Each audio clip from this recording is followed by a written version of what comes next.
turifurije ibihe vyiza mwebwe mukurikirana runo rubuga rwacu rwa YouTube. Iyi ni BNB yacu. Muri wa mugambi wo kubereka ivyiza vy'igihugu. N'ubu turabandanya. Aho twagiye tubereka bimwe mu bintu mwagiye mudusaba. Turavuga mu bijanye amashure, amasoko, eka amakrasema menshi mwagiye mudusaba. Tugenda tuyabasangiza. Uyu munsi ushobora kwibaza ati twabazaniye iki? Uyu munsi twabazaniye abantu bagera kuri 5 ba mbere b'abarundi bakunzwe mu mwaka wa 2025 aho bazwi n'isi yose. Aba bantu woza kubana natwe uraza kubamenya. Twongera twibutsa wewe ukurikirana ino channel ya YouTube kuri umuntu w'agaciro. Twibutsa ko bashasha baje kuri runo rubuga rwacu rwa YouTube bashobora gukora subscribe canke bagakora like canke j'aime kugira tuzohore tubana buri munsi. Ushobora gutanga iciyumviro cawe muri commentaire kugira tuzogende tukuronderera ivyo uzoba wadusavye. Ushobora no kubisangiza inshuti zawe mu gukora partage canke share. Mubana natwe muri abantu b'agaciro. Tugenda duhera ku mwanya ugira gatanu tuja ku mwanya wa mbere mu bantu bakunzwe cyane mu mwaka wa 2025 mu gihugu cacu cy'u Burundi. Ku mwanya wa gatanu turahasanga uwuzwi ku mazina y'abavyeyi nka Peri Saxe Gateka. Uyu akabazwi cyane nka Gasape, aho rino zina Gasape ari ndome yagiye arafatanya y'izina ryiwe, aho yagiye afata Gasape akurako G na A, yongera ateranyako kuri Saxe akurako Sa, aja kuri Peri akurako P na E, niryo ryagiye rirafatanywa riba Gasape. Iri Gasape rikaba ari rimwe mu mazina yavuzwe cyane ngaha mu gihugu cacu cy'u Burundi ndetse no hanze, aho uno mu papa avugwa ko yatanguye gukora utuntu dutandukanye mu myaka yiwe ya 16 kuduga, aho mu mwaka wa 2020 aho mu mwaka wa 2025 yashoboye gukora iradiyo. Iyo radiyo nayo ayita Gasape. Ico gihe yakunzwe n'abantu benshi, ndetse muri ico gihe aho n'umukuru w'igihugu Pierre Nkurunziza aho yashoboye kumwakira aravuga ati uyu mwana afise impano. Muri ico gihe ntihagarikirijaho arabandanya akora. Uyu Gasape akaba ari umwe mu bana b'imvukira za province Gitega muri commune ya Gitega. Uyu akaba ari we mufondateur wa radio izwi cyane nk'ubu nka Humuriza. Akaba ari nawe nyene ira television izwi cyane nka Humuriza TV. Akagira na hotel idasanzwe iri mu gisagara ca Gitega. Turagenda tuja ku mwanya ugira kane. Ku mwanya ugira kane w'abantu bakunzwe ngaha mu gihugu cacu cy'u Burundi turasanga Ambassadeur Francine Niyonsaba. Uyu Francine Niyonsaba ni umurundi kazi yavutse itariki 5 z'ukwezi kwa gatanu 1993. Avukira mu ntara ya Buhumuza, neza na neza muri commune Ruyigi, ahitwa Nyankanda, neza na neza muri Bweru. Uno murundi kazi apima imetero imwe amasantimetero 66.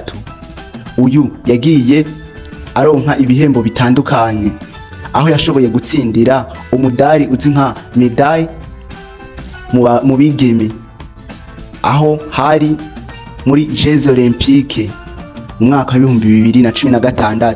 Ibi vyagiye kumugira umuntu umwe mu barundi kazi yo bazwi cyane mu gihugu cacu cy'u Burundi kwisi yose, aho atarekeye aho ibinyamakuru byinshi byo kwisi vyemeza ko Francine Niyonsaba ari umwe mu bigeme ba mbere mu gihugu cy'u Burundi azwi cyane, aho yarose ubushime nka Jeux Olympiques, aronka champion du monde, yongera aronka na champion du monde en salle inshuro zibiri, yongera aronka n'igikombe ca champion d'Afrique.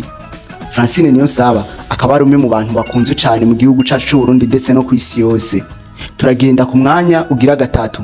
ku mwanya ugira gatatu w'abantu bakunzwe cyane ngaha mu Burundi ndetse no ku isi b'abarundi turasanga umukinyi w'umupira w'amaguru azwi cyane nka Ndayishimiye Yusufu benshi bazi nka Nyange. Ndayishimiye Yusufu Nyange akaba yavutse tariki 26 z'ukwezi kw'icumi umwaka w'igihumbi kimwe amajana 1998. Akaba yatanguye gukina umupira akinira umugwi wa Aigle Noir, aho niho yatangura kumenyekana hari mu mwaka w'ibihumbi 2016.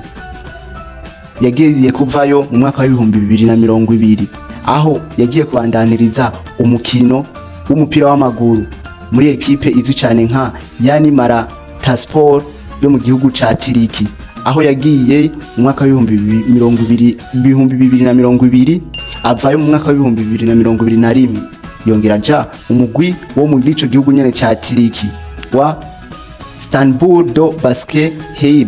Yagiye mu mwaka w'ibihumbi 2021 ava mu mwaka w'ibihumbi 2023, aho yaciye yaja umugwi wa OGC Nice mu gihugu c'Ubufaransa. Muri ico gihe akaba yaguzwe amahera menshi cyane.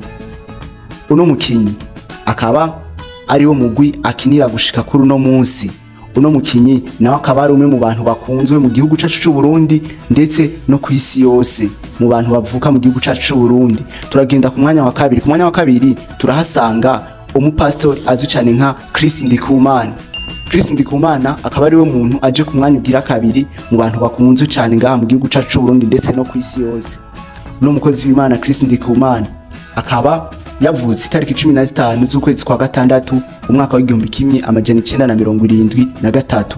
Uyu akaba ari umwe mu bantu bakunzwe cyane, aho amaze gukora ibikorane vyinshi agakoranya abantu isinzi, ahadasiga inyuma kuvuga neza igihugu c'amavukiro ciwe, maze akaduza ibendera ry'igihugu c'u Burundi, aho yashoboye kugira igikorane mu bihugu nka Gabon na Cote d'Ivoire. Haza abantu barenga ibihumbi birenga 20 vy'abari baje kumuraba, baje no kurondera agakiza. Ibi vyagiye bimugira umuntu wa mbere mu mateka mu gihugu c'u Burundi ndetse no muri East Africa, ashoboye kuronka abantu bamukurikirana bangana uko kose. Uyu Chris Ndikumana akaba ari umwe mu bantu benshi bagiye bahindurira ubuzima bwa benshi mu vyiyobokamana. Turagenda ku mwanya wa mbere. Ku mwanya wa mbere urashobora kwibaza ati mbega no wahe muntu wa mbere mu gihugu c'u Burundi akundwe n'abantu benshi ndetse yoba azwi cyane ku isi yose?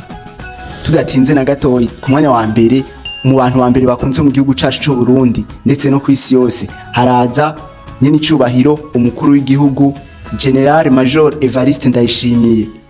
Uyu niwe muntu wa mbere mu gihugu c'u Burundi ndetse no ku isi yose azwi cyane, akaba akunzwe n'abantu benshi. Nyene icubahiro umukuru w'igihugu cacu ciza c'u Burundi Evariste Ndayishimiye yavutse itariki 17 z'ukwezi kwa gatandatu igihumbi kimwe amajana 1968, avukira mu ntara ya Gitega neza na neza muri komine ya Giheta. Uyu ni umwe mu baperezida babayeho mu gihugu c'u Burundi yakunzwe n'aba jene benshi, aho yashoboye kuzana amashirahamwe atandukanye nka Paege, Bije n'izindi zishobora gufasha ugwaruka abajene n'abandi bakora utuntu n'utundi dutandukanye.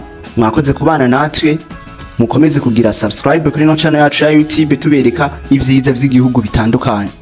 Mwongera mutanga iciyumviro muri commentaire, mushobora kubisangiza n'inshuti zanyu cankwe mugashobora gukanda like kugira tuzohore tubana buri munsi. Ciao ciao, turabakunda.